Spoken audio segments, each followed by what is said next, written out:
जय जगन्नाथ देवघर सौंदर्य को आउट एक्सप्लोर करने आम जाइलु तपोवन को आईटा हूँ से जगह जोटिकी आम पत्थर को फाटिकी आम हनुमान जी अच्छा।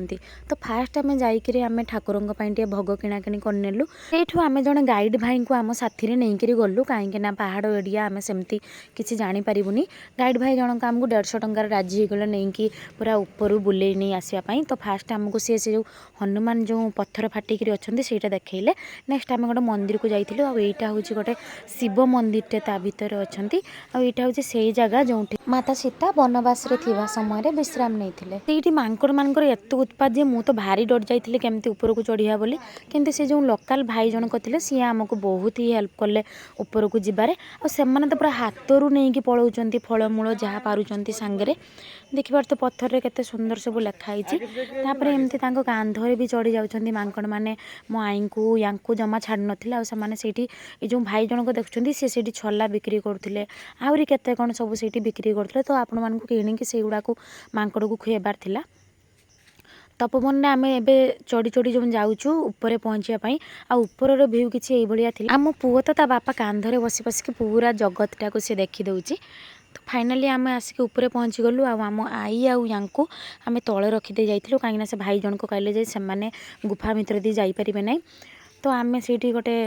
बाबांकर आश्रम थिला ताको दर्शन कलापर तापर आम स्टार्ट कलु माने गुफा भितर चलबार आमर एत बड़ मूर्खामी होची आम आम पुओ को सांगे नहीं जाइलु सी तो बापा को छाड़ भी ना आते कष्ट से ओल्लैबारे मत तो लगिला मो जीवन बोधे ये शेष हो मो जीवन में मुझे एमती किसी के करनी ट्रेकिंग कौन मु तो जमा जानी भी नी ये मुझे जानी पहाड़ केमती चढ़ा जाए कौन करा जाए आ भाई जनक एत स्पीडली से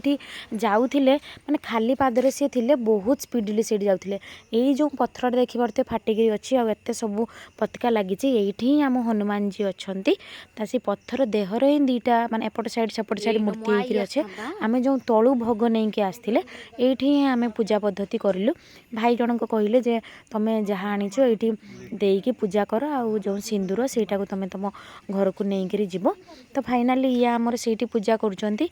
यहीटा को ही देखापी ही आम एत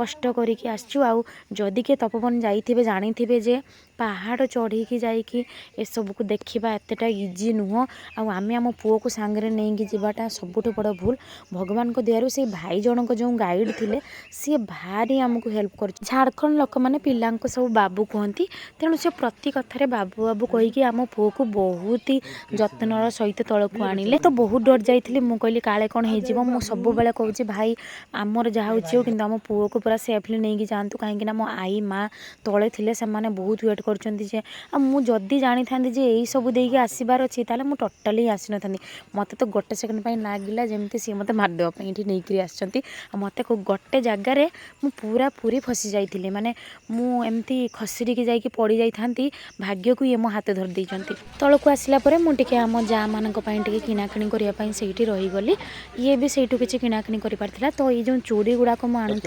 सेटा मो सान जाँ बड़ जाँ देवी यही मानक से किणाकिणी करके आसिली। तपोवन नाम जमी तपोवन से पड़ी अनेक मुनि ऋषि ये आसिक तपस्या करछंती आपण मैंने जदि केबे जाइथिबे जानी पारथिबे से तपोवन रे किसी अलग ही प्राकृतिक सौंदर्य से पूरा भरिपूर्ण होकर रही से पहाड़ से गछलता से सब को देखले तो पूरा आनंद ही लगे। किणाकिणी भितर आम पुओ आई से बॉल खेलने आरंभ कर आउ जड़े ड्राइवर भाई जो आसते सी खेलवाई लगी जाइंट ये तो जोटी बॉल पाए मैंने सी भावे सेटा हूँ तार क्रिकेट फील्ड तो सी से खेल आरंभ कर दिए। छाड़ो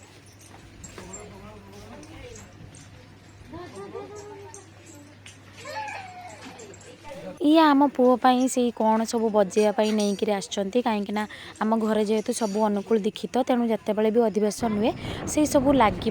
तपोवन बुली सारापर आमको चित्रकूट जबार था जोटा कि बहुत दूर में था चित्रकूट आउ टे दूर में रास्तार आसवा समय एत सोलार प्लेट थिला पूरा बहुत बड़ इलाकाटा केवल सोलार प्लेट लगी से भर दे गला बेले देखिली से टिपकार घर भारी सुंदर भाव में बनाई मटी छोट छोट कराई से ही ऊपर छाउनी कराई नेक्स्ट आम पलि आसलु से खावाई आउ जेहेतु 3 दिन है आम ठीक भाव में खाई पार नुँ तेणु आम गोटे रेस्टोरेंट को पलि आसलु ये आमर जेहेतु खाइबार यहाँ शौकीन तेणु ये अनेक किसी अर्डर करते खाया चित्रकूट बुलवा विषय नेक्स्ट वीडियो जाना रही जय जगन्नाथ।